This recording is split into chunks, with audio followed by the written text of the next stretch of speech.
Hello students, myself Monika Bhalla. बच्चों, आज मैं आपको पाठ 14 पढ़ा रही हूँ। पाठ का नाम है भीष्म पितामह। पाठ शुरू करते हैं बच्चों। भीष्म पितामह। प्रस्तुत पौराणिक कथा में गंगा पुत्र भीष्म पितामह के अद्भुत चरित्र और उनकी अटल प्रतिज्ञा का वर्णन किया गया है। यह पाठ हमें न केवल सत्यनिष्ठ, दृढ़ प्रतिज्ञ और पराक्रमी होने की शिक्षा देता है, बल्कि त्याग और बलिदान हेतु भी सदैव तत्पर रहने का संदेश देता है। भीष्म राजा शांतनु और गंगा के पुत्र थे। किसके पुत्र थे बच्चों?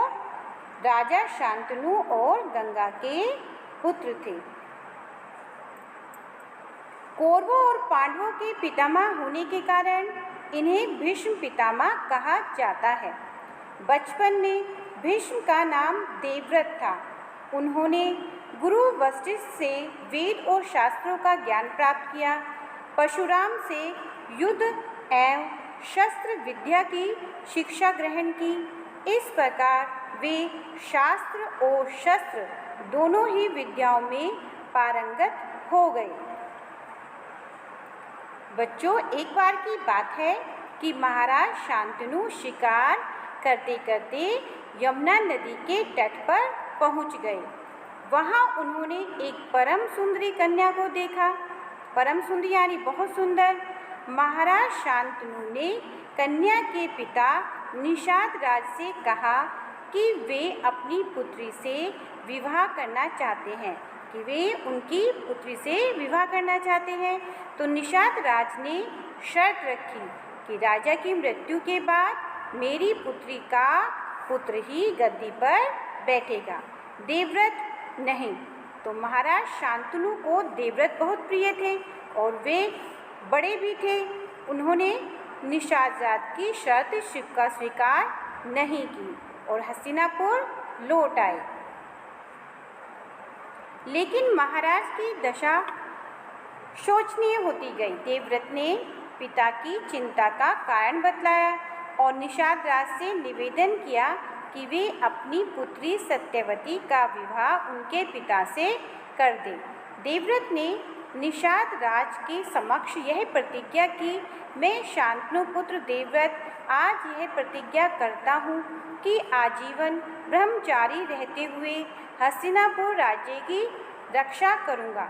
पृथ्वी अपनी गंध को, अग्नि उष्णता को, आकाश शब्द को, वायु स्पर्श को, जल आर्द्रता को, चंद्र शीतलता को, सूर्य तेज को, धर्मराज धर्म को भले छोड़ दे, किंतु मैं तीनों लोकों के राज्य या उससे भी महान सुख के लिए भी अपना व्रत नहीं छोड़ूंगा। इस भीषण प्रतिज्ञा के कारण ही देवव्रत का नाम भीष्म पड़ा। शांतनु का विवाह सत्यवती के साथ हुआ। सत्यवती के दो पुत्र हुए। एक का नाम था चित्रांगद और दूसरे का नाम विचित्रवीर्य। शांतनु की मृत्यु के पश्चात चित्रांगद गद्दी पर बैठे, लेकिन जल्द ही उनकी मृत्यु हो गई। फिर दूसरा पुत्र सिंहासन पर बैठा। उनके दो पुत्र हुए, धृतराष्ट्र और पांडु। दृढ़ प्रतिज्ञा भीष्म ने एक बार तो प्रण किया, उसका अंत तक निर्वाह किया।